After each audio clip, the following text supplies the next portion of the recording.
오늘 저희가 출애굽을 들어갈 텐데 출애굽기 들어가기 전에 창세기를 한번 쭉 정리해 볼게요. 저희가 오늘 한 2년 시간 걸리겠지만 이 성경을 쭉 한번 읽어보는 이유는요. 성경을 읽을 때 혹은 말씀을 우리가 들을 때 혹은 설교 말씀이나 아니면 큐티할 때 그 말씀이 어떤 말씀인지 또 연관해서 이렇게 생각이 날 수 있으면 얼마나 좋을까. 여러분 왜 하나님 뜻을 알지 못해서 굉장히 답답할 때 있으시잖아요. 그때 내가 성경을 쭉 알고 있으면 성경이 마치 실타래처럼 이렇게 떠오를 수 있는 은혜. 그래서 말씀이 기억나는 은혜. 저는 그게 가장 큰 은혜인 것 같아요. 그래서 여러분 그냥 제가 웬만하면 계속 들으면서 그냥 성경을 좀 이해할 수 있게끔 제가 노력을 하고 있는데 모르겠습니다. 어떤지 잘 모르겠고요.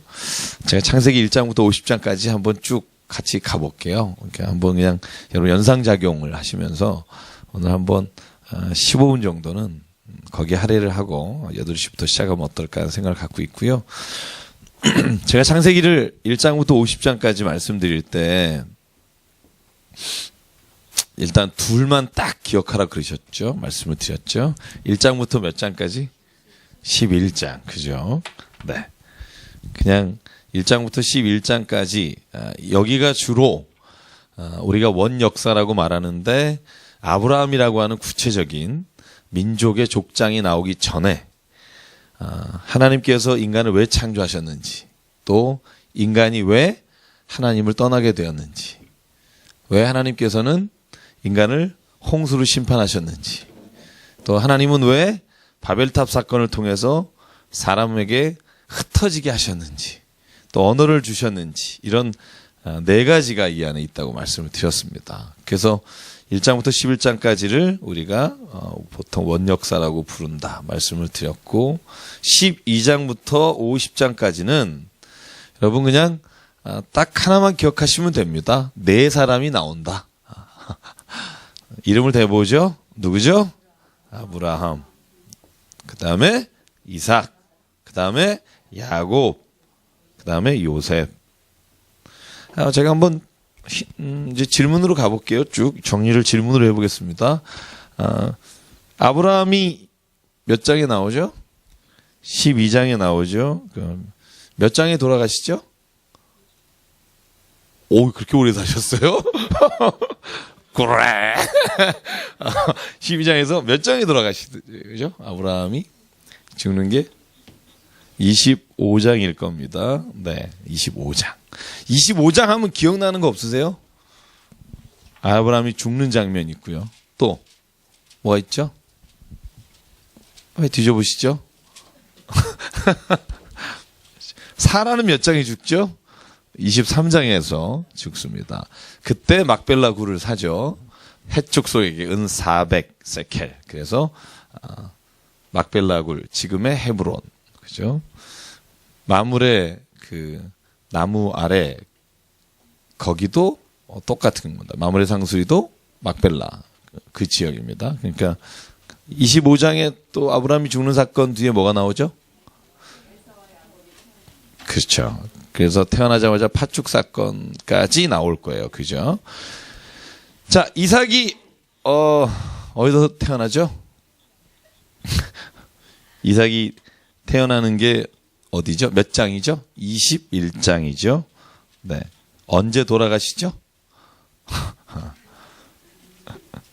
이걸 기억하시면 돼요. 여러분, 이삭은 늦게 난 자식이잖아요. 그죠? 아브라함과 사라가 나이 100세와 90세에 낳았잖아요. 그래서 이 오기야 금이야 키운 자식이 그죠? 하나잖아요. 그죠? 야곱은 12이나 낳았는데 하나를 낳아서 이 34장에 디나라고 하는 여인이 나와요. 그죠? 레아의 딸이 나오고 그 다음에 35장에 여러 명이 죽습니다. 35장 피시면 돌아가시는 분 이름이 쭉 나오는데요. 거기에 첫 번째 누가 죽죠? 35장에 라헬이 죽죠. 그죠? 아들을 낳다가 죽잖아요. 그죠? 베냐민. 그 다음에 또 여기에 맨 마지막에 보면 이삭이 죽습니다. 그죠? 그리고 제가 말씀드렸죠. 야곱과 요셉은, 야곱은 어디서 태어나죠? 그죠? 아까 같은 장에 태어나서 언제 돌아가시죠? 50장. 다 얘기하니까 하나는 맞는구나. 그죠? 50장. 그죠? 야곱과 요셉은 같은 장에 생애 마감이 나옵니다. 그래서 야곱은 죽어서 막벨라 굴로 가고 요셉은 그곳에 안창이 됩니다. 그런데 재밌는 건 뭐냐면요.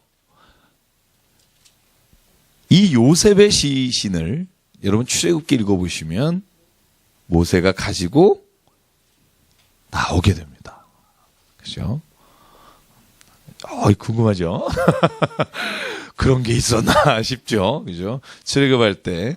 근데 거기에 보면 이렇게 돼 있어요. 성경에 창세기는 나와 있지 않은데 요셉이 그렇게 유언한 대로 모세가 요셉의 시신을 가지고 나왔다. 굉장히 꼼꼼히 잘 읽으신 것 같습니다. 그래서 그 장절 중에 제가 보통 보면 다 외우시긴 힘들면 이렇게 50장 중에 대략적인 자기의 랜드마크만 있으시면 돼요. 예를 들면 제일 많이 아는 게 아브라함이 부르심을 받은 게 창세기 12장. 이건 뭐 여러분 외울 수 있잖아요. 그리고 나서 하나님이 아브라함과 계약을 맺으신 게 15장입니다. 그 계약은 내가 너에게 바다에 모래알같이 그죠? 이렇게 쭉 축복하겠다라는 말씀을 주셨고 또 17장의 축복을 한번 더 주시는데 거기서는 구체적으로 생육하고 번성하고 충만하라. 출애굽기 1장에 보면 이따가 저희가 보겠지만 야곱의 자식 70명이 이집트로 갔잖아요. 가서 출애굽기 1장에 보면 생육하고 번성하여 땅에 충만했더라 이 말이 나와요. 근데 문제는 그게 문제가 됐더라. 여러분 재밌는 것들 좀 읽으셨나요? 그죠? 그러니까 생육하고 번성하고 땅에 충만했는데 출애굽기에서 문제가 되는 거예요. 왜냐하면 이집트가 너무나 사람들이 많아지니까 이제 두려워지기 시작하는 겁니다. 그래서 성경에 보시면 약속하신 대로 이루시고요. 그 다음에 또 여러분이 기억하시기 좋은 장이 뭐냐면 37장. 무슨 이야기가 나오냐면 여러분 37장이 거의 중간쯤이잖아요. 거기에 요셉이 나옵니다. 요셉이 꿈을 꿔서 팔려가는 장면이 37장입니다. 그래서 37장을 기점으로 앞, 뒤로 이렇게 찾으실 수만 있으면 성경 찾을 때 요셉 이야기 뒤로 찾을 수 있으면 여러분이 하시기 굉장히 쉬울 거고요. 중간에 삽입한 게 38장입니다. 유다 이야기, 다말 이야기 우리가 뭐 꼼꼼히 살펴봤기 때문에 아시고요. 그래서 39장, 40장, 41장은 이삭이 아니라 요셉이 끌려가서 보디발의 집에서 그리고 감옥에서 그 다음에 왕의 꿈을 해몽하는 장면 나오고 42장, 43장, 44장에는 드디어 야곱의 식구들이 요셉을 방문하는 장면들이 나오고요. 마지막에 48장 에브라임과 므낫세가 축복을 받고요. 49장 12지파가 야곱의 손에 의해서 다 축복을 받고요. 50장에 이제 드디어 죽는 장면이 나옵니다. 딱 10분 했는데요. 창세기가 그러니까 그렇게 막 어렵고 많은 내용을 담고 있지 않아요. 그죠? 어렵지 않아요. 그죠? 창세기가 그냥 우리가 그냥 한 번만 쭉 그려볼 수 있으면 그래서 저는 늘 이렇게 숲을 보고 나무를 보고 이걸 계속 왔다 갔다 연습을 해보시면 창세기를 한마디로 뭔가 그리고 거기에 둘로 쪼개면 뭔가 6개로 나눌 수 있겠구나. 그리고 장마다 무슨 이야기가 있구나. 이거 장마다는 좀 여러분 어렵겠고요. 대략적인 이런 윤곽을 잡으면 성경 읽으실 때 찾는데 굉장히 도움이 되고요. 그리고 만약에 무슨 말씀이 딱 떠올랐을 때 성경을 못 찾아서 요즘 인터넷 검색하잖아요.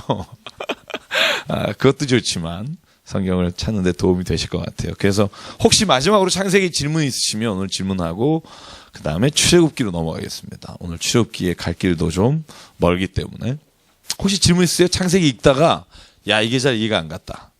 아, 이건 좀 알고 싶다. 그죠? 둘 중에 하나죠. 완전히 이해했거나 아니면 도대체 무슨 말인지 모르겠거나, 그죠? 뭐 저는 그냥 전자라고 생각하겠습니다. 전자라고 생각하고.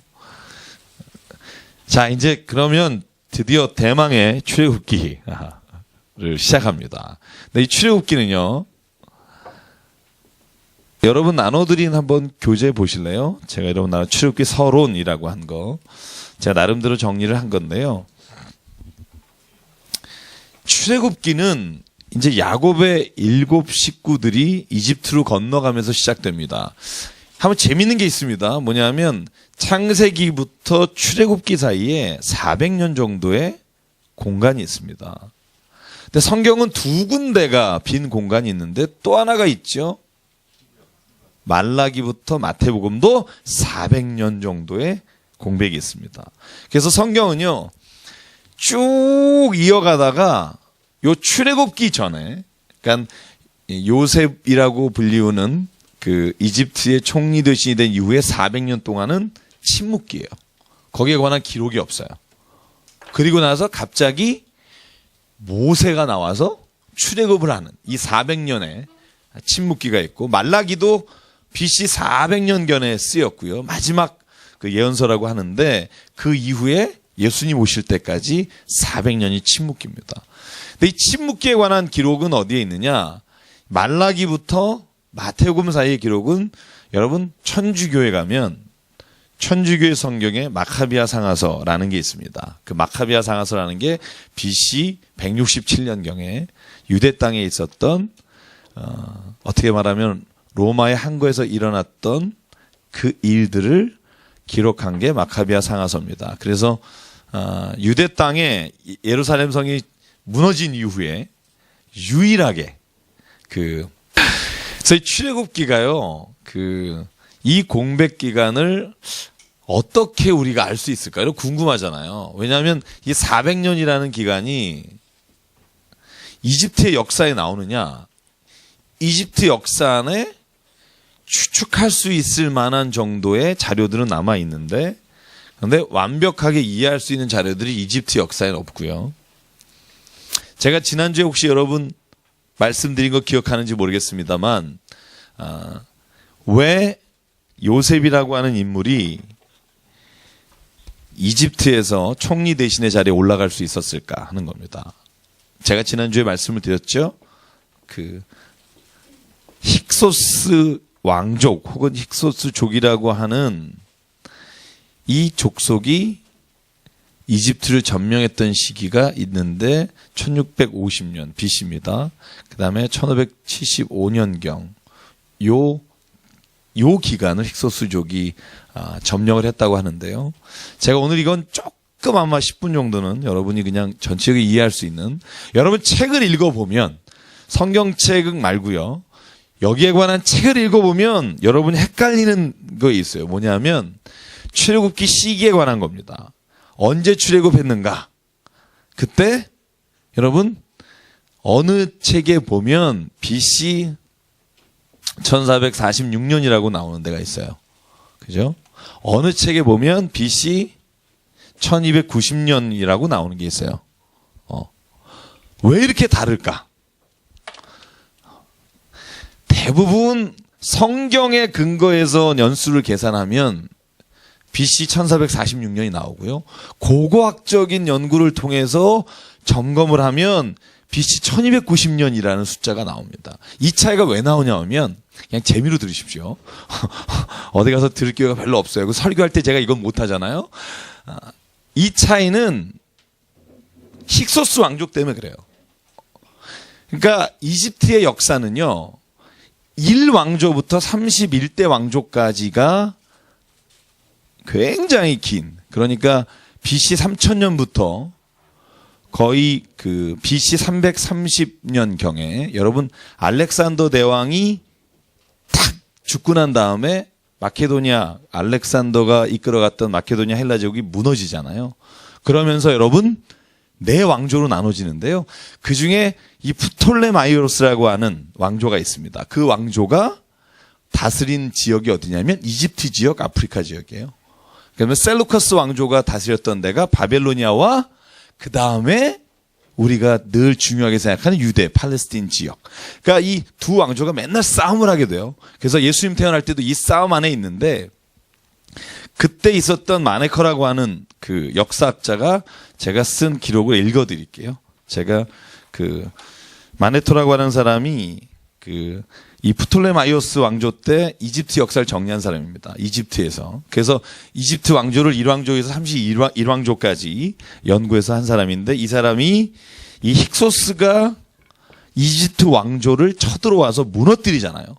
여러분 그래서 제가 이집트 왕조의 빈 공간이 있는데 그게 언제냐면 13대 왕조부터 17대 왕조가 없어요.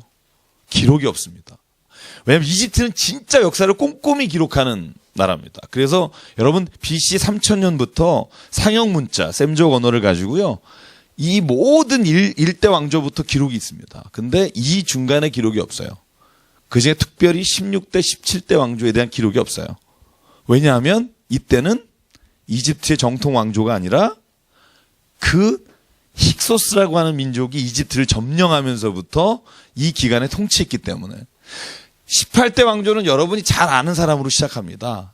그 아흐모세라고도 부르고 그냥 우리가 쉽게 아모스라고도 성경에 나온 아모스가 아니고요. 이집트의 왕조가 18대 왕조가 아모세라고 하는 왕조로 시작돼요. 여기 여러분 잘 아는 18대 왕조에 누가 있는 줄 아세요?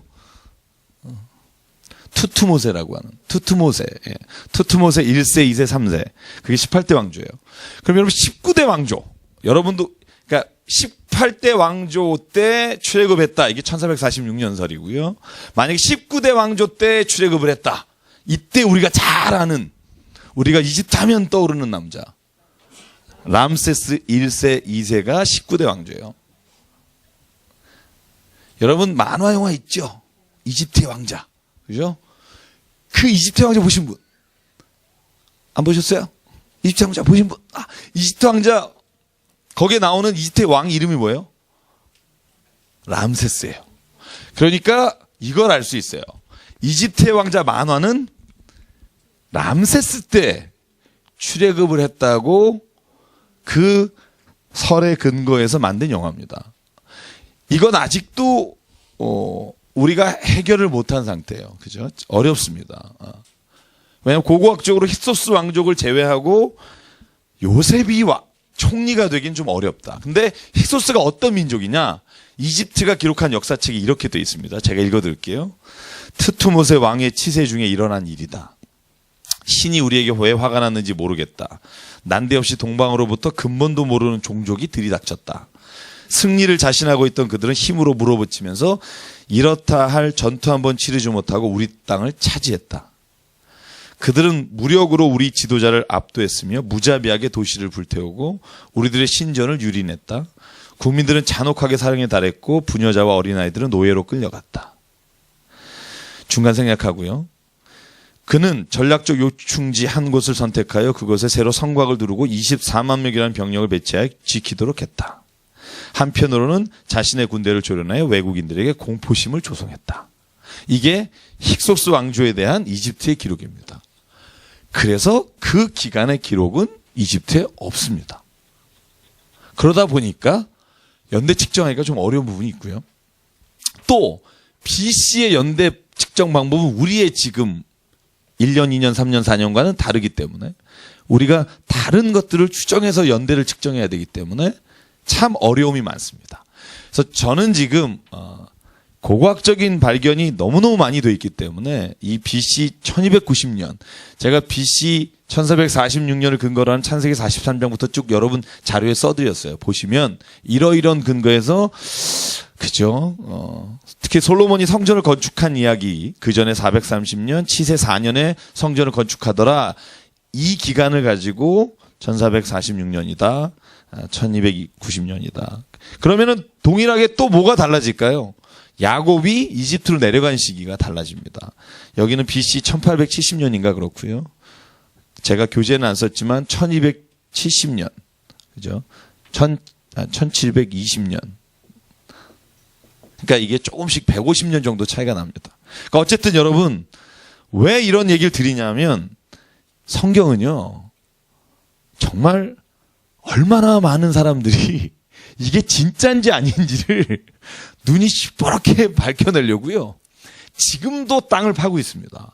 성경에 나오는 람세스와 비돔이라는 지역 있잖아요. 출애굽 1장에 나오는 람세스라고 하는 비돔이라고 하는 것이 국고성이라고 되어 있어요. 1장에 보면 국고성이 뭐냐면 영어로 store city예요. store city. 그러니까 뭐를 쌓아놓는 데요. 그러니까 만약에 조공을 들인 물건을 쌓아놓거나 아니면 세금을 쌓아놓거나 쌓아놓는 지역을 국고성이라고 해요. 그러니까 람세스 2세 때 이 람세스와 비돔을 건축하느냐고 특별히 유대인이라고 하는 히브리 사람이라고 하는 노예들을 채찍질하면서 건축한 게 비문에 그림으로 그려 있습니다. 컬러풀하게. 제가 가지고 있는 도서에 보면 여러분 이집트 사람은 좀 검었잖아요. 그죠? 약간 피부가 검었습니다. 보신 적 없나요? 이집트 사람? 검어요. 그 판화에 보면 검은 사람들이 조금 더 덜 검은 사람들을 채찍으로 때리고 있는 장면들이 쫙 람세스 그 지역에 성을 만드는 장면에 그림으로 쫙 나와 있어요. 왜냐하면 유대인들은 좀 덜 검해요. 이집트 사람들보다. 그래서 여러 가지 추정해서 아마 람세스 시대 때 가장 그 노예를 극심하게 부려서 성을 지었기 때문에 이 람세스, 주로 우리가 2세 때 이집트로부터 모세가 출애굽하지 않았나라고 얘기를 합니다. 그래서 여러분 이 배경들을 좀 이해하시면 이 성경을 이해하시거나 책을 읽으실 때 연도를 보시면서 좀 오해가 없으리라고 생각하고요. 재밌는 게 많습니다만 뭐 제가 일단 좀 시간을 위해서 넘어갈게요. 시간을 위해서 넘어가고 이제 출애굽기로 들어가겠습니다. 이제 배경 설명 좀 했고요. 오늘 갈 길이 좀 있기 때문에 여러분 출애굽기라는 말이 이 히브리 성경에는 제목이 뭐라고 돼 있다고 제가 썼죠. 거기에 보면 멋멋의 이름은 이렇다. 이게 출애굽기 이름입니다. 여러분 히브리 성경은요, 그러니까 우리가 흔히 말하는 히브리어로 된 성경은 제목이 첫 단어예요. 그래서 여러분 창세기 그러면 엔 아르케 그렇게 돼 있어요. 태초에 in the beginning 이거죠. 그런데 이 히브리 성경을 헬라어로 번역한 70인역이라고 하는 70인역에 보면 다 전체를 읽어보고 제목을 정했어요. 그게 우리가 지금 따르고 있는 성경 제목입니다. 그래서 히브리 성경은요, 그냥 첫 단어예요. 여기 제가 써드렸지만 부엘레 셔못, 이게 뭐냐면 멋못의 이름들이다, 이런 거고요. 그런데 헬라 성경에는 뭐라고 써 있냐면 이 엑소더스라는 말이 써 있습니다. 탈출이란 말입니다. 그죠? 그래서 창세기는 제네시스라고 붙인 것도 헬라 성경입니다. 그죠? 그러니까 여러분이 출애굽기 그러면 일단 헬라어 성경에 나온 제목을 우리 대부분의 성경을 따르고 있다는 걸 보시면 되고요. 히브리라는 말이 있죠. 히브리라는 말. 이거 재밌습니다. 히브리라는 말과 저번에 한번 우리 김진삼 목사님이 이거 설명을 간단하게 하셨었어요. 그죠? 근데 못 들으신 분들이 있을 거고, 유다라는 말이 있고요. 그 다음에 이스라엘이라는 말이 있습니다. 이게 거의 성경에 보면 비슷하면서도 약간 다르면서도 이런 걸 느끼게 될 거예요.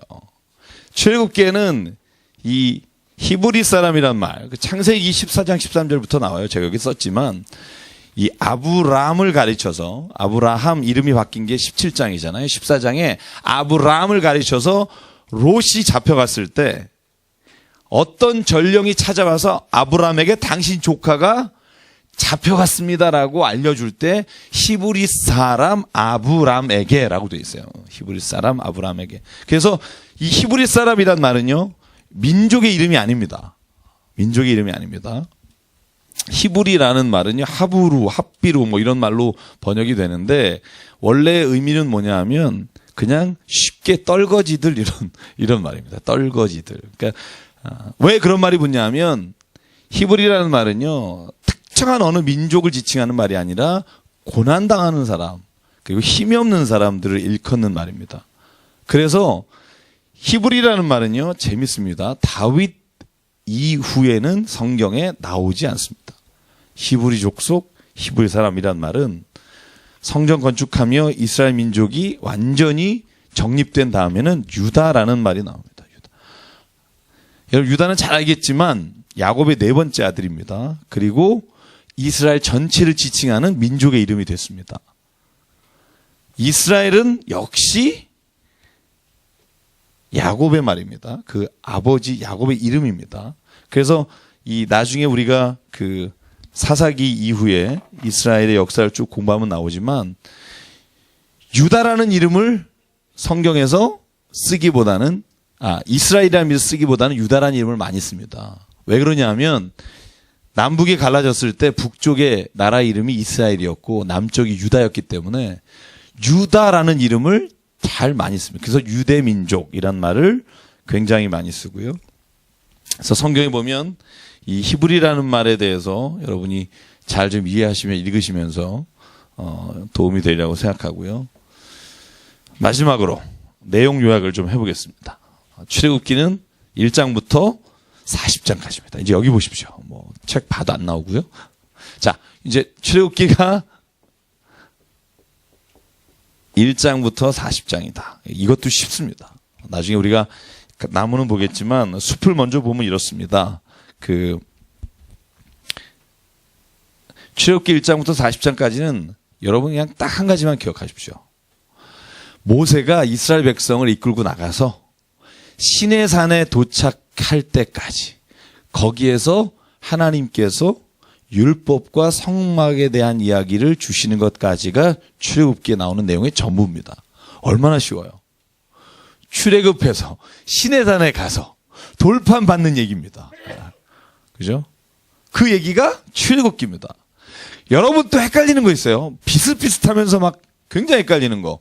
출애굽기하고 레위기하고 민수기하고 신명기. 어느 분이 그래요. 이 네 개가 같은 책 아니냐. 같은 책을 이렇게 나눠 놓은 거 아니냐. 그죠? 아닙니다.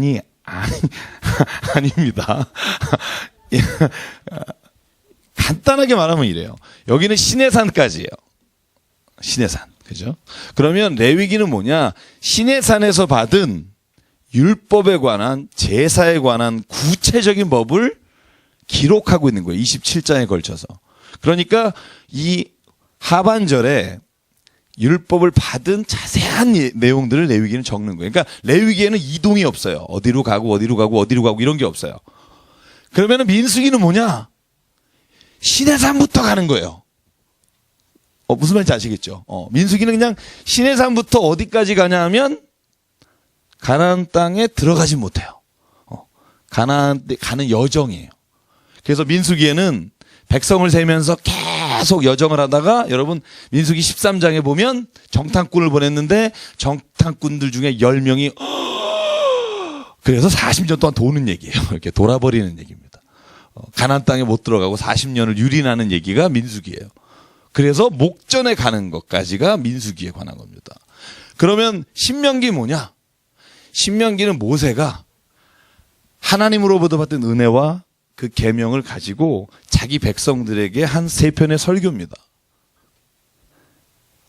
그러니까 신명기에는 역사적인 사건이 기록된 게 아니라 역사적인 사건이 있다 해도 그건 모세가 깨닫고 말하는 역사적인 이야기들이에요. 그래서 이 신명기하고 민수기하고 읽어보면 여러분 그 은혜가 됩니다. 그래서 이렇게 기억하시면 돼요. 모세오경, 모세가 쓴 것이 이렇게 차이가 없는 것 같으면서도 있다.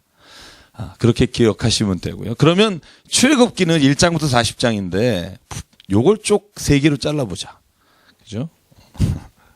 어디까지 자를까? 1장부터 4장까지 한번 자를 수 있을 거예요. 4장까지가 뭐죠? 모세를 부르시는 겁니다. 여러분 읽으셨겠지만 모세를 부르셔서 하나님께서 그 사람을 쓰시겠다 하고 모세로 하여금 가게끔 하나님이 인도하시는 거고요.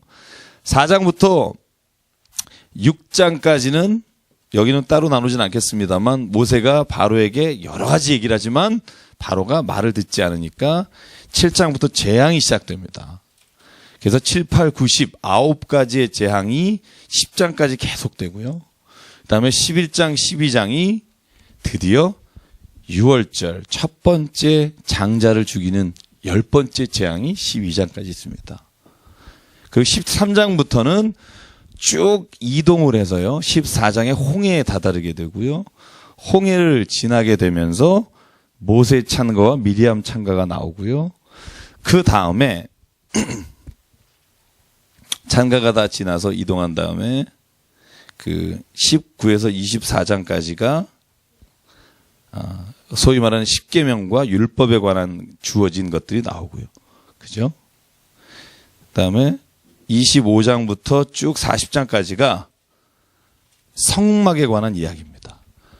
근데 중간에 32장, 33장, 34장은 금송아지, 그죠? 모세가 올라간 사이에 금송아지를 아론이 백성들과 함께 만진 것 때문에 모세가 성격 팍 부려서 깨서 다시 받는 장면이 삽입되고요. 35장부터 40장까지가 그래서 32장에서 34장을 앞뒤로 해서 25장부터 32장까지는요. 하나님이 성막을 이렇게 절하 하시는 말씀이고 35장부터 40장까지는 그 말씀을 듣고 부살렐과 누구죠? 부살렐과 누구죠? 한번 보실래요? 35장에 나옵니다. 이름. 그죠? 오홀리압이죠? 그죠? 오홀리압. 이 두 사람이요. 굉장한 기능인이에요. 그래서 모든 성막을 다 만드는 게 부살렐과 오홀리압. 예. 네? 오홀리압. 오홀리압. 예. 아마 그 부살렐이 유다 지파 사람이고요. 그죠? 오홀리압은 어느 지파 사람이죠? 단 지파 사람입니다.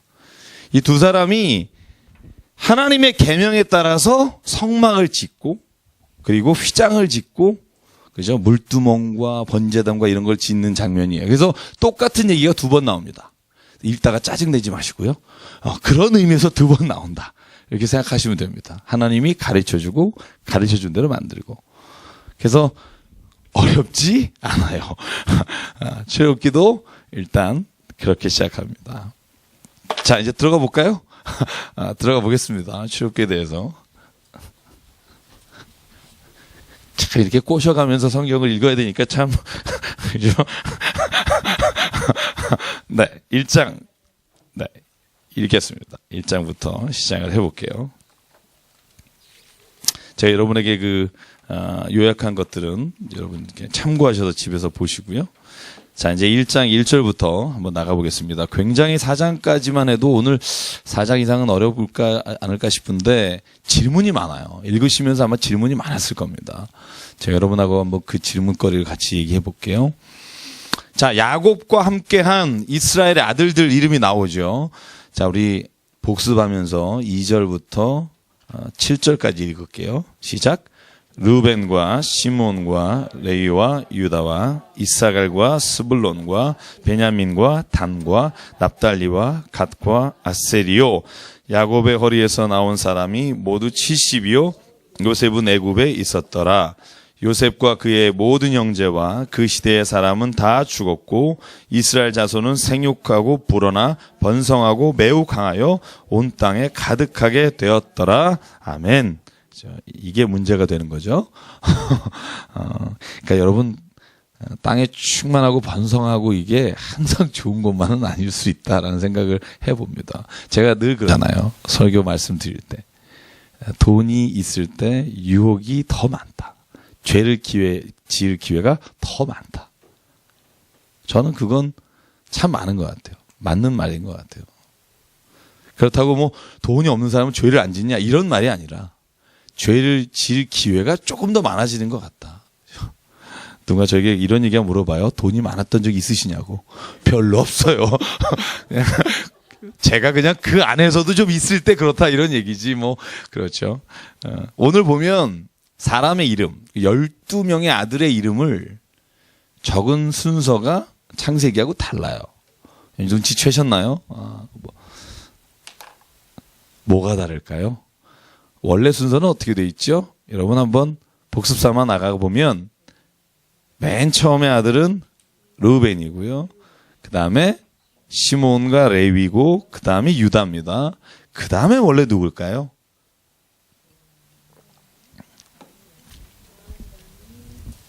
단과 납달리입니다. 왜냐하면 빌하가 난, 그러니까 그죠? 빌하가 난 두 아들입니다. 왜냐하면 라헬이 낳지 못했기 때문에. 그 다음에 실바가 난 아들이 둘입니다. 갓과 아셀입니다. 그 다음에 여러분 합한 채를 먹고 나서 힘내고 레아가 아들을 둘을 또 낳아요. 이사야가 스불론입니다. 네. 힘내서 난 마지막 아들. 그리고 나서 라헬이 난 아들이 요셉과 베냐민입니다. 근데 여기 요셉의 이름이 빠졌죠. 왜냐하면 밑에 요셉은 애굽에 있었더라 했기 때문에. 그래서 이 순서는 뭐냐 하면 레아가 난 아들 이름 쭉, 그죠? 그 다음에 라헬이 난 아들 베냐민, 그 다음에 빌하와 실바가 난 아들, 이렇게 정리가 된 겁니다. 그래서 이건 12명의 아들의 순서가 아니라 어머니의 이름을 따라 정리한 겁니다. 그래서 우리가 만약에 이걸 알면 읽으면서 마음대로 좀 볼 수 있겠죠. 뭐 그것까지 바라는 건 아닙니다만 그냥 혹시라도 그렇게 될 수 있으면 좋겠다 이런 생각을 하고요. 그 다음에 11장 8절에 보면 요셉을 알지 못하는 새 왕이 일어났다 이 말이 나와요. 이 말이 뭐냐 하면 아까 제가 말씀드린 트투스 3세나 람세스 2세. 근데 저는 람세스 2세 쪽으로 가겠습니다. 제가 고고학이나 지금 읽고 있는 책들을 보면 대부분이 람세스 2세. 그리고 우리가 또 람세스 2세 너무 좋아하잖아요. 람세스 2세 유물전 가면 람세스 2세는요 역사를 읽어보면 자기를 과시하는 걸 너무 좋아해서요. 자기의 뭐라 그러죠? 도장 비슷한 거 있죠? 그걸 모든 건물마다 찍었어요. 근데 심지어 자기가 안 세운 것도. 역사에 그렇게 나와 있어요. 자기가 안 세운 것도 자기가 했다고 이렇게 찍어놓은 그 정도로 자기를 과시하기를 좋아하기 때문에. 그래서 오히려 그 밑에 있는 이방 민족이었던 유대인들은 노역에 시달리고 죽을 만큼 힘든 거죠. 여러분 그렇잖아요. 로마에 있는 아테네 극장 이런 거 멋있지만 거기에서 수고하신 분들은 다 그 나라 백성들이 아니라 노예들이잖아요. 그죠? 그러니까 큰 건물을 보면서 여러분 혹시 그 책 읽으셨는지 모르겠는데 이영복 씨가 쓴 맞죠? 그 책에 보면 그 콜로세움 앞에서 쓴 시가 있어요. 신영복이죠. 맞아요. 그분의 쓴 책에 보면 이런 말이 있어요. 콜로세움 앞에 섰다. 이 콜로세움의 웅장함과 아름다움 이것을 누구에게 비할 거냐마는 나는 왠지 여기를 짓다 죽어간 10만 명의 노동자의 소리가 귀에 들린다. 뭐 이런 얘기가 있어요. 근데 그렇게 살면 또 너무 피곤해요. 그렇게 살면 우리가 모든 건물을 보면서 그죠? 그런데 알아야 될 필요는 있다. 그죠? 저는 이렇게 생각해요. 우리가 거기에 동의하냐 안 하냐보다 그럼에도 불구하고 진실은 알아야 될 필요가 있다. 왜냐하면 진실을 알고 있으면서 내가 그 진실에 동의하느냐 동의하지 않느냐의 문제는 각자의 선택이지만 진실을 가리는 건 사람으로 하여금 왜곡된 길을 갈 수밖에 없다. 그래서 성경은요 그런 의미에서 저는 솔직하다고 봐요. 성경은요 진짜 내가 해석하기 너무 어려운 얘기도 그냥 넣어놨어. 만약에 제가 성경의 편집자라면 뺄 것 같아요. 이따가 4장에 나오는 거 그죠? 모세가 하나님 부르심 받고 막 나가는데 하나님이 와서 죽이려고 하더라. 난 이게 왜 여기 들어갔는지 막 정말 수많은 책을 찾아보면서 이걸 어떻게 해석해야 되는지 왜 넣어놨을까? 성경은요 있는 그대로를 넣어놨다고 저는 봐요. 그래서 성경 읽다 보면 제가 아주 만족한 거, 성경의 어떤 인물도 실수가 있는 그대로 써놓은 거. 그래서 저는요 성경에 나오는 모든 사람들을 우리가 하나님의 믿음의 선조로 믿고 살지만 여러분 그들이 한 실수가 그대로 나와 있기 때문에 그 어떤 사람도 우리 인생에 있어서 그대로 따라가야 될 사람은 없어요. 오직 예수님밖에 없다. 저는 거기에 감사합니다. 그죠? 그래서 오늘 성경은요 저는 그래요. 있는 그대로를 뒀지만 읽는 사람들이 그것을 잘 이해할 수 있도록 돕는 사람이 필요하다는 생각을 꼭 합니다. 그래서 혼자 읽으면서 마음대로 하시면 시험 들 때가 있습니다. 같이 읽으시면 좋겠다는 생각하고요. 그래서 왕이 일어났습니다. 일어나서 백성에게 말합니다. 이 백성 이스라엘 자손이 우리보다 망하고 강하다. 그렇죠? 생육하고 번성했으니까. 그러니까 이 왕이 지혜를 냅니다. 어떤 지혜를 내냐 하면 더 무거운 노역을 시켜라. 힘든 노역을 시켜라. 찍소리 못하게. 그죠? 그래서 10절에 보면 전쟁이 일어나면 그 히브리 사람들이 우리의 적들과 합하여 싸움할지 모르니까 이 사람들을 계속 빽빽이 돌려라 이겁니다. 군대에서 여러분 정말 고맙잖아요. 이제 심심하려고 그러면 또 일 주고 막 이러니까 제가 여러분 혹시 얘기했는지 모르겠습니다만 제 군대에서 제일 황당했던 게 들어가자마자 연병장에 모였는데요. 연병장에서 삽을 주면서 연병장 전체에 있는 자갈을 모으래요. 한쪽에. 그래서 자갈을 막 모으니까 이 반나절이 지나가더라고요. 그래서 밥 먹고 다시 나왔더니 자 이제는 자갈을 다시 깔으라는 거예요. 저녁에 물어봤어요. 밥 먹으면서. 아니 왜 이걸 시켰냐 그러니까 너네들 심심할까 봐. 얼마나 고마운지. 제가 처음에 들어가서 이 의정부의 306 보충대에서 한 일이 그겁니다. 그러면서 이제 깨달았죠. 아, 이게 내가 3년 동안 버텨야 될 곳이다. 그런 느낌을 받았는데, 여러분, 이 람세스와 비돔을 비롯한 이 고센 지역입니다. 제가 말씀드렸지만, 이집트는요, 제가 좀 더 위로 그려야겠다. 실제로, 이집트가 이 나일강이 이렇게 흐르잖아요. 그죠? 근데 나일강 이쪽, 나일강에서 빠져나가는 이 1000km가 비옥한 지대입니다. 가장 비옥한 지역입니다. 여기서 농사를 짓고요. 근데 고센 땅이라고 하면 여기가 유대잖아요. 그죠? 갈릴리 여기 있고 여기가 이제 사막이잖아요. 신광야, 바람광야를 지나서 가면 고센은 여기예요. 목초지. 그래서 가축을 키우는 곳이잖아요. 가축을 키우는 데는 나일강 막 이런 물 뭐 이런 것보다는 목초가 중요하잖아요. 그래서 원래 이집트의 원류들은 여기 있었고요. 람셋과 비돔은 이쪽 고센 땅에 있는 겁니다. 그러니까 어떻게 보면 여기에서 나오는 조공들과 세금들을 모아놓는 국고성을 만들어 놓고 노역을 시키면서 어떻게 보면 성경에 있는 그대로 우리가 따르면 정말 피비린내 나는 모든 노역을 한 겁니다. 거의 60만의 남자들이. 그죠? 출애굽할 때 60만의 남자였으니까 이 사람들이 여기서 고생하고 하나님 앞에 울부짖는 게 성경에 보면 내가 보았다, 들었다, 그리고 내가 알았다. 그죠? 성경에 이렇게 나와 있습니다. 오늘 보면 산모를 통해서요, 산파들을 통해서 이 이스라엘 사람들, 히브리 사람들을 죽이라고 명령을 내립니다. 그런데 고맙게도 이 아주머니 두 분이 계세요. 십부라와 부하. 이 아줌마 두 분이 히브리 사람들을 살려주십니다. 살려주시고 건져내 주시고 그래서 생명을 건질 수 있었는데요. 이 모세라고 하는 사람이 태어나서 3개월을 버팁니다. 죽지 않고. 근데 3개월 뒤에 여기 넘어가 보시면 3개월 뒤에 2장 2절입니다. 그가 이제는 발각되지 않을 수가 없습니다. 왜냐하면 울음소리가 커지잖아요. 3개월 정도 지나면. 그러니까 더 이상 모세를 숨겨 키울 수 없으니까 갈대상자에 나일강에 띄우게 되는 겁니다.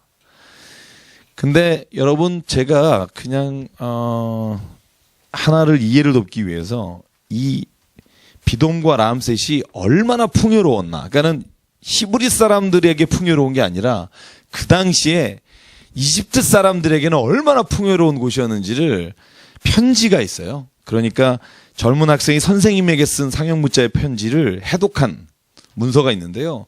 왜 이걸 제가 읽어드리냐면 이렇게 히브리 사람들, 이스라엘 사람들에게 비극적인 장소인데 거기는 이집트 사람들은 천국이에요. 제가 무슨 말인지 알겠죠. 이 두 개가 굉장히 드라마틱하게 차이가 나면서 그런데 출애굽해서 갈 때마다 고난이 오잖아요. 그죠? 먹을 게 떨어지거나 물이 없거나 이럴 때마다 원망할 때 하는 말이 뭐예요? 거기에는 고기도 있었는데 우리를 왜 죽이려고 데려왔냐. 그죠? 그 말을 이해할 수 있는 편지의 내용이 있어요. 제가 읽어드릴게요. 학생 이름은요 파이베스라는 학생이고요. 선생님은 아멘 M 오펫이라는 선생님이래요. 야, 이런 걸 다 번역했으니 참. 여기에 이렇게 나옵니다. 선생님, 람세스는 대단한 곳입니다. 테베를 건설하신 이게 뭐냐면 람세스죠. 깨서 똑같은 계획으로 세운 도시인데 이렇게 아름다울 수가 없습니다. 이곳에서의 생활은 정말 멋집니다. 이곳 사람들의 식탁은 주변 시골에서 올라오는 신선한 식품들과 고기로 가득합니다. 연못마다 물고기가 놀고 호수에는 새들이 얼마나 많은지, 초원은 푸른 초목으로 뒤덮여 있고 가지런히 경작된 들판에는 과일이 정말 꿀맛입니다. 하늘에 닿을 듯 높이 솟아오른 창고들은 보리와 옥수수로 꽉 채워져 있고 조미료로 쓰이는 골파와 양파도 풍부하고 과수원은 석류사과, 올리브, 무화과 나무로 가득합니다. 제가 중간 생략합니다. 중간 생략하고 이것은 신선한 식품과 고기가 매일 풍족하게 공급됩니다. 나일강의 지류에서는 소금과 초석이 생산되고 부지런히 강을 통해 이곳으로 옵니다. 그리고 마지막, 평범하기만 한 사람들이 대단한 사람이 되는 곳입니다. 이리 오십시오. 오셔서 같이 하늘나라의 축제와 계절의 시작을 축복하십시다. 이게 그 당시 쓰인 편지입니다. 그러니까 그곳이 이 노예 생활을 하지만 먹을 것은 주어진 곳이다라는 걸 알 수 있고요. 그러니까 오히려 그곳에 있을 때 비참함은 심하지만 떠났을 때는 여러분 좋은 것만 기억나잖아요. 여러분 추억이라는 게 뭐예요? 여러분 저는 이 추억이라는 단어 참 좋아하면서도 싫어하는데, 추억이란 건 10년 전의 추억은 이상하게 시간이 다 지나고 나면 좋은 기억이 많이 남아요. 여러분 그러니까 사는 거예요. 여러분이 살아가고 있는 옆에 있는 그분들의 나쁜 기억이 떠오르면 못 살아요. 그래도 괜찮았어 라는 생각이 떠오르니까 그래서 사는 겁니다. 여러분 혹시 제가 어제 책 하나 읽고 있어요. 조정민 씨라고 MBC 앵커 하시다가 목사님 되신 분이 쓴 그 책에 보면 어느 아프리카 민족에게 그런 체벌이 있대요. 어느 아이가 뭘 잘못하고 나오면 모든 가족이랑 친지가 모여서 그 아이를 가운데 세워놓고요. 그러니까 마치 북한의 인민재판처럼 세워놓고 이 아이에 대한 좋은 추억을 한 가지씩 얘기하는 거예요. 뭐를 잘못하고 문제를 일으켰을 때 가운데 세워놓고, 예를 들어서 저라면 기철아, 너 참 2년 전에 너가 참 내가 먹을 게 없고 힘들 때 참 이렇게 해줘서 내가 얼마나 고마웠는지 몰라. 난 그때를 기억한다. 그럼 옆에 있는 사람이, 야 기철아, 참 내가 언제였지? 그때 이런 걸 기억한다. 쭉 돌아가면서 얘기하면서 이런 걸 떠올리게 한답니다. 내가 참 착했던 적이 있었구나. 그게 그 아이의 체벌이라는 거예요. 지금 자기가 한 것을 스스로 돌아보게 하는. 조정민 씨의 왜 트위터에 썼던 글들 모아놓은 책이 있어요. 너무 좋더라고요. 저 지금 어제 사가지고 오늘 반 읽었는데요. 그 글이 참 예쁜 글이 많더라고요. 제가 아까 새벽에 가서 어디 설교할 때 그 얘기 했는데, 20세 때는 나라를 바꾸려고, 세상을 바꾸려고 돌을 들었고, 30세 때는 부인을 바꾸려고 눈초리를 들었고, 40세 때는 애를 바꾸려고 매를 들었는데, 쉰이 되어서야 이제 나를 바꾸려고 내려놓습니다. 이런 글이 거기에 있고요. 굉장히 은혜 받았는데, 제가 그래서 이 람셋과 비돔을 어느 정도 부경한 곳인가 한번 여러분에게 알려드린 건, 앞으로 왜 이스라엘 사람들이 힘들 때마다 이집트는 괜찮았는데 라고 푸념 섞인 얘기를 하는지를 알려드렸고요. 그 다음에 2장 계속 가볼게요. 2장에 보면, 여러분 이야기 너무 잘 아니까 그냥 빨리 넘어갈게요. 그래서 여러분 모세가 갈대 상자를 타고 쭉 나이간을 가다가, 참 하나님의 은혜죠. 공주가 목욕을 하다가 발견합니다. 그러니까 이 모세의 갈대 상자를 그냥 둔 게 아니라 누이가 계속 따라가죠. 누이의 이름이 누구죠? 미리암입니다. 나중에 15장에 미리암 창가가 나오죠. 미리암이 쭉 따라갑니다. 그리고 나서 거기에 공주의 시녀들이 모세를 올리고 나니까, 모세가 건져냈다라는 뜻이잖아요. 그러니까 그때 내가 젖이 나오는 유모를 소개하겠습니다 하고 어머니를 소개하는데, 어머니 이름이 여긴 안 나오지만 뒤에 온 요게벳입니다. 그래서 어머니를 소개해줘서 어머니 밑에서 자란 거죠. 그죠? 40년을 그렇게 자랐다라는 게 오늘 짧은 시간에 나오고요. 그때 모세가 자기가 분명히 애굽 사람이 아니라 이스라엘 사람이라는 걸 들었겠죠. 엄마의 젖을 먹고 곁에서 자라면서 너는 이스라엘 사람이다. 히브리 사람이다. 그러니까 모세가 히브리 사람이 노역을 하고 있는데 애굽 사람이 괴롭히는 걸 보고 돌을 들어서 쳐 죽이잖아요. 그런데 그 다음날 가보니까 모든 이스라엘 사람에게 소문이 나서 두 사람이 싸움을 하고 있을 때 싸움을 말렸더니 네가 왜 우리의 재판관 노릇을 하냐? 너가 어제 애굽 사람 죽였듯이 우리도 죽이려고 하냐? 이 말에 벌커덕 겁이 나서 광야로 도망가고 그걸 바로가 듣고 오늘 성경에 뭐라고 나와요? 바로가 그를 죽이려고 합니다. 이게 아까 말한 이 두 가지 중에 투트모세 3세에 관한 이야기가 여러분이 역사를 읽어보면 이집트 역사에서 투트모스 3세는 원래 투트모스 2세가 자식이 없어요. 그래서 첩의 자식입니다. 그래서 원래 엄마, 그죠? 원래 엄마, 이제 자기 진짜 엄마는 아니고 원래 부인이 아이가 없는데 혹자는 이 모세를 건져내서 이 투트모스 3세가 모세를 죽이려고 했을 것이다. 왜냐하면 왕권에 있어서 밀리기 때문에 라는 추측을 한 글이 책이 있습니다. 그런데 굉장히 설득력은 있어요. 근데 이 1446년설에 근거하면 그렇고요. 그러다 보니까 이 바로가 왜 이렇게 죽이려고 했는지는 모르겠지만 왜냐하면 왕자가 사람 죽이는 거가 그렇게 막 바로가 죽일 일이 아니거든요. 쫓아다니면서. 근데 피해서 광야로 도망가서 40년을 있었던 건 뭔가 좀 다른 이유가 있지 않나라는 생각을 하게 되는데 어쨌든 모세가 도망자로 갑니다. 그런데 제가 여기에서 오늘 화이트데이에 오신 청년들에게 선물을 합니다. 오늘 또 모세가 여자를 만나는 곳이 우물입니다. 물 좋은 데 가십시오. 모든 성경에 나오는 사람들은 우물에서 만났습니다. 리브가, 라헬 다 우물에서 만났습니다. 물 좋은 교회 오셔서 축하합니다. 그래서 오늘 보면 거기 제사장이 있는데 여러분 이건 하나 거긴 루엘이라고 나오죠. 그죠? 이름이. 그렇죠? 근데 원래 우리는 누구라고 알고 있어요? 모세의 장인을 이드로로 알죠. 그 다음에 호밥이라는 이름도 중간에 나옵니다만 그건 오타라고 우리가 보고 있고요. 어쨌든 이 루엘과 이드로는 같은 이름으로 사용됩니다. 그래서 제사장이 루엘에게 몇 명의 딸이 있었다? 7명의 딸이 있었습니다. 그 중에 여러분 모세가 약 먹을 거 다 물 챙겨주니까 아빠에게 자랑하니까 딸 하나가 십보라라는 딸을 사위에게 줍니다. 우물에서 만난 남자에게. 딸을 넘겨주고 같이 삽니다.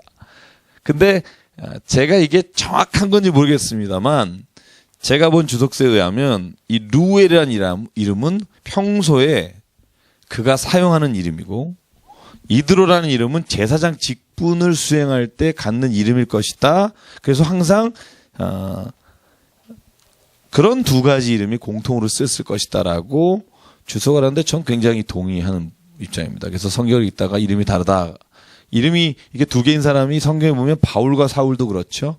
그죠? 로마서에 보면 헬라어 이름이냐 어느 이름에 따라 다르지만 그렇게 났고요. 그래서 십보라의 그 모세와 십보라 사이에서 아들 낳습니다. 이름이 뭐냐면 게르솜.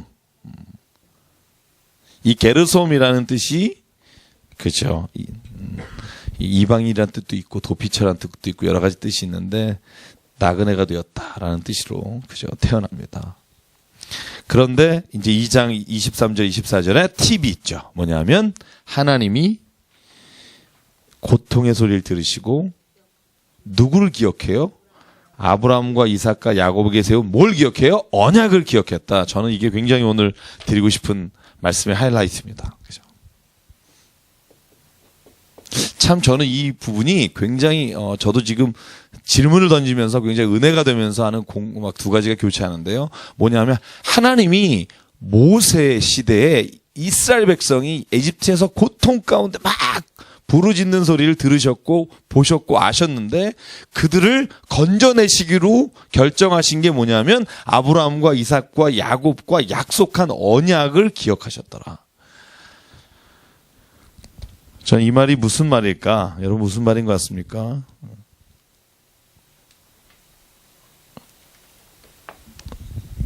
저는 하나님은 약속을 지키는 하나님이다 이런 생각하시면 합니다. 그래서 신실하신 하나님, 그죠?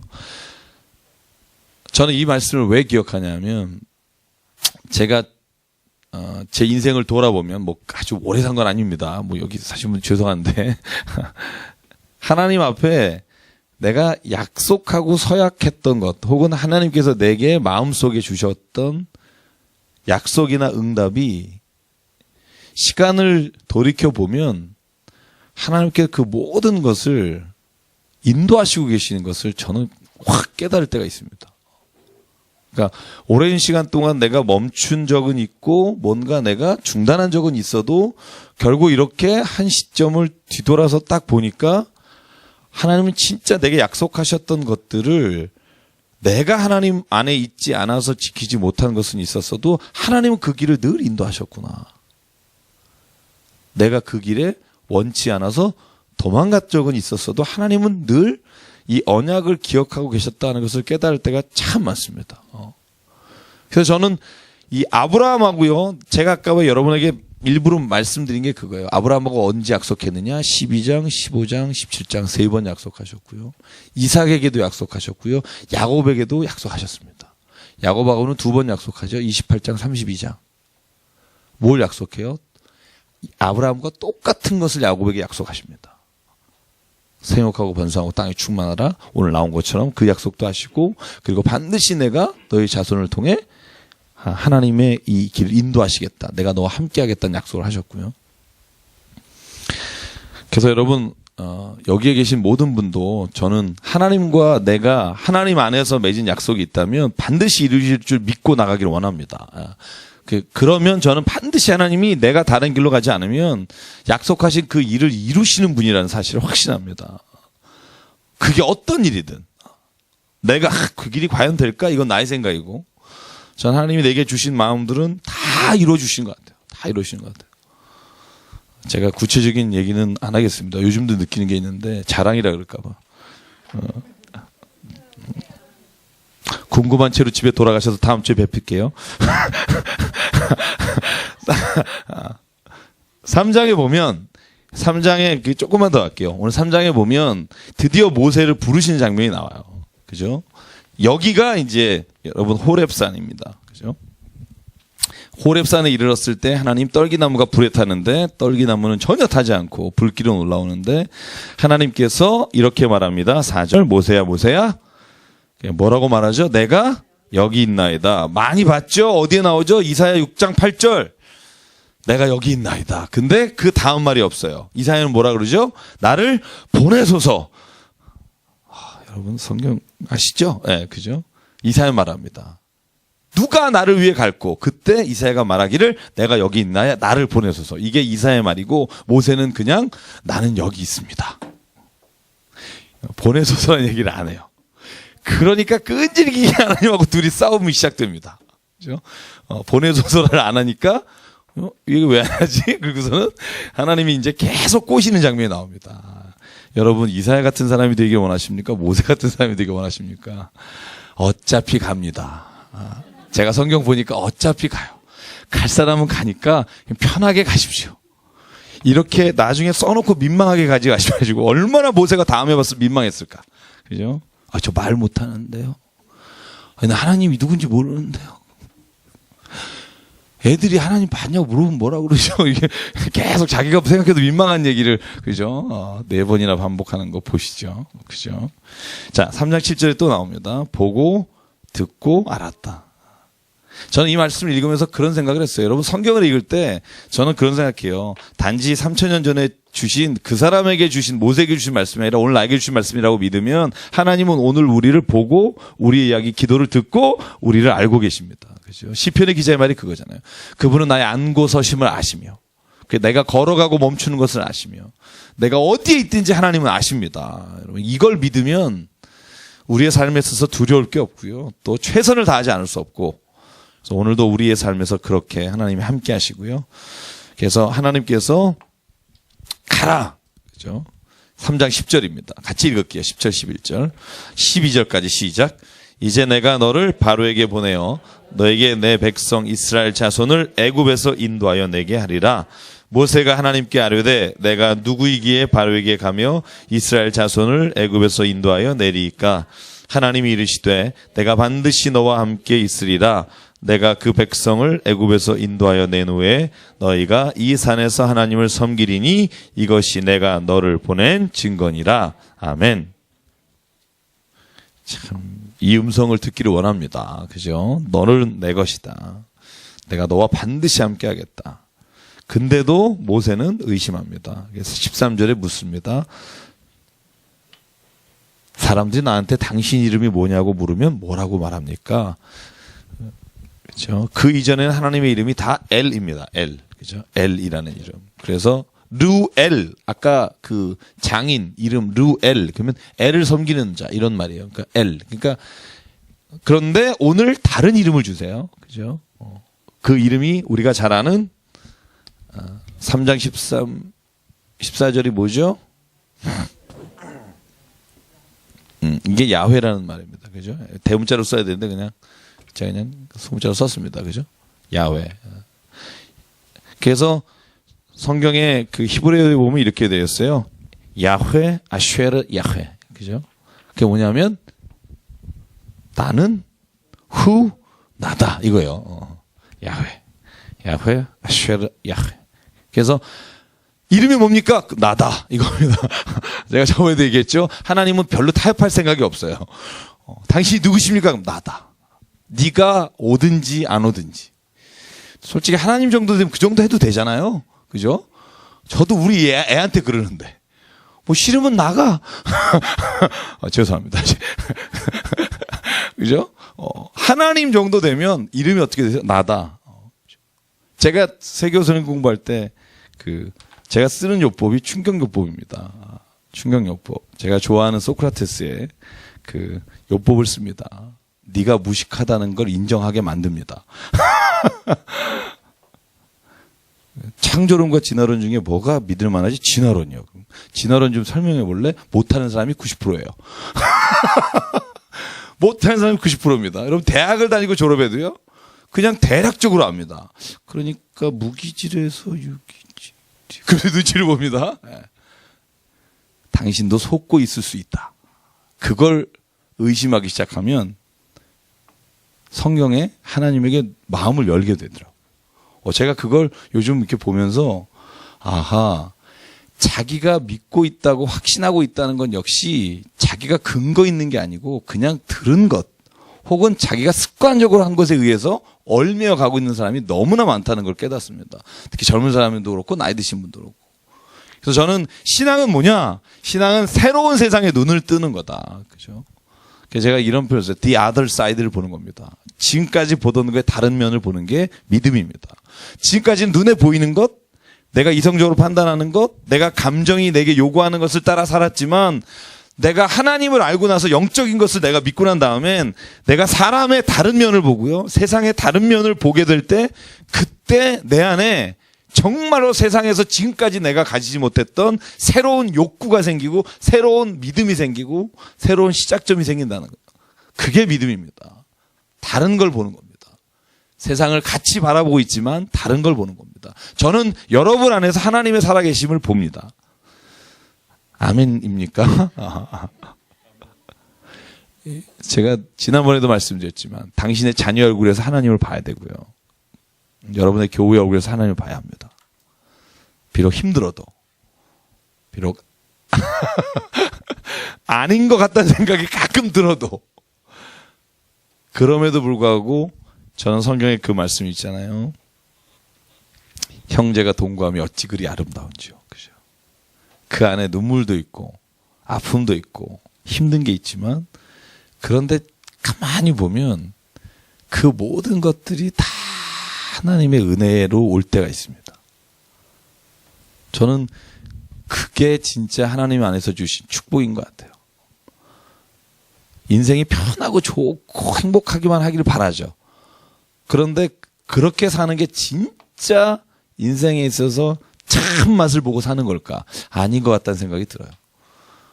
우리가 스스로 힘들어지기도 하고 남을 위해서 희생하기도 할 때 그때 진짜 가치 있는 것을 깨닫게 되는 것 같아요. 내가 지금까지 못 봤던 걸 보는 것 같아요. 그래서 저는 오늘 하나님께서 주신 이름, 나는 스스로 있는 자다. 이 말은 하나님은 그냥 너희가 믿기를 바라지 내가 너희한테 설명할 게 별로 없다, 이런 말씀으로 드립니다. 설명해도 못 알아들을 거다, 이런 말인 것 같고요. 3장 20절에 하나님께서 미리 말합니다. 바로는 너를 받아들이지 않을 거다. 그러니까 20절 같이 읽죠. 시작. 내가 내 손을 들어 애굽 중에 여러 가지 이적으로 그 나라를 친 후에야 그가 너희를 보내리라. 그래서 10가지 재앙에 대한 얘기가 여기 예시적으로 나옵니다. 하나님은 파라오의 마음을 아셨다는 거죠. 그가 이렇게 하실 거라는 것. 4장 1절 보죠. 자, 5분만 딱 더 할게요. 모세가 말합니다. 그들이 날 믿지 않습니다. 내 말을 듣지 않으면 어떡하죠? 그러니까 지팡이를 던져라. 그러니까 뱀이 되고 꼬리를 잡아라. 지팡이 되고요. 손을 넣어봐라. 문둥병에 걸렸다가 빼니까 문둥병이 났습니다. 그리고 나서도 하나님 앞에 10절 같이 읽을까요? 시작. 모세가 여호와께 아뢰되 오 주여 나는 본래 말을 잘하지 못하는 자니이다. 주께서 주의 종에게 명령하신 후에도 역시 그러하니 나는 입이 뻣뻣하고 혀가 둔한 자이니라. 11절 여호와께서 그에게 이르시되 누가 사람의 입을 지었느냐? 누가 말 못하는 자나 못 듣는 자나 눈박 자나 맹인이 되게 하였느냐? 나 여호와가 아니냐? 가라, 내가 네 입에 할 말을 주겠다. 그래도 버팁니다. 13절 읽죠. 시작. 모세가 이르되 오 주여 보낼 만한 자를 보내소서. 야 가지마 저 같으면 가지마 막 이런. 참 성격 좋으신 하나님, 그죠? 참. 근데 이렇게 저를 기다리셨고 여러분을 기다리신다라고 생각하면 그 기다림이 은혜가 됩니다. 그죠? 그러니까 결국 마지막에 형 아론이 있지 않냐. 여러분 잘 보십시오. 형 아론은 지금 모세와 같이 있습니까? 아니에요. 아론은 어디 있어요? 어디 있어요? 고센 땅이나 이집트에 있어요. 나중에 마중하러 나와요. 아론이 모세가 이집트로 갈 때 성경에 보면 아론이 마중하러 나와서 모세를 맞이합니다. 그러니까 40년을 못 봤을 확률도 있다. 뭐죠? 중간에 뭐 간접 접선을 해서 광야에서 만났을지 모르지만 성경을 보면 40살에 헤어져서 40년을 못 보고 다시 하나님의 부르심을 받아 아론을 만나게 될 겁니다. 그러니까 모세의 머리에는 아론이 없죠. 40년 전에 헤어진 형을 어떻게 내가, 그죠? 그런데 오늘 성경에 보면 참 희한해요. 하나님은 아론을 준비시켜줬다는 거예요. 그리고 아론이 모세를 맞이하러 올 때 이렇게 성경이 말합니다. 하나님께서 아론에게 모세를 나가 맞이하게 하셨다. 마치 생각나는 게 없어요. 사도행전 10장에 보면 고넬료가 세례를 받고 싶잖아요. 근데 세례 줄 사람이 없잖아요. 그때 하나님께 기도하잖아요. 그랬더니 하나님이 뭐라 그래요? 요빠에 지금 베드로라고 하는 사람이 있는데 네 종을 보내라. 그가 너를 세례 주러 올 거다. 그때 똑같은 시간에 베드로에게 요빠에서 하나님이 나타나시잖아요. 그리고 이렇게 말하죠. 너에게 종 둘이 올 것이다. 그를 따라가 예수님의 이름으로 세례를 줘라. 저는 이 장면을 보면서요, 그걸 깨닫게 돼요. 하나님의 역사하심은, 그리고 하나님이 누구에게 말씀하실 때는요, 반드시 하나님은 예비하시고 인도하시는 사람들을 준비하신다는 겁니다. 아론을 준비하셨다. 저는 이 말에 이미 모세는요, 이 다음에는 잔말이 없어요, 별로. 40년 전에 헤어진 아론이 말을 정말 잘하지 않냐. 내가 아론을 너에게 붙여줄게. 그 다음에는요, 모세가 자기가 하나님께 대적하던 걸 멈춥니다. 그죠? 그래서 사람이 중요하다는 겁니다. 여러분, 우리가 혼자 믿음 생활 잘할 것 같지만, 근데 실제로요, 사람이 주변에 믿음으로 동역할 사람이 있어야 되고요. 동역할 사람이 있을 때는 힘이 납니다. 혼자일 때는 너무 힘들지만, 그래서 잠언인가에 나오잖아요.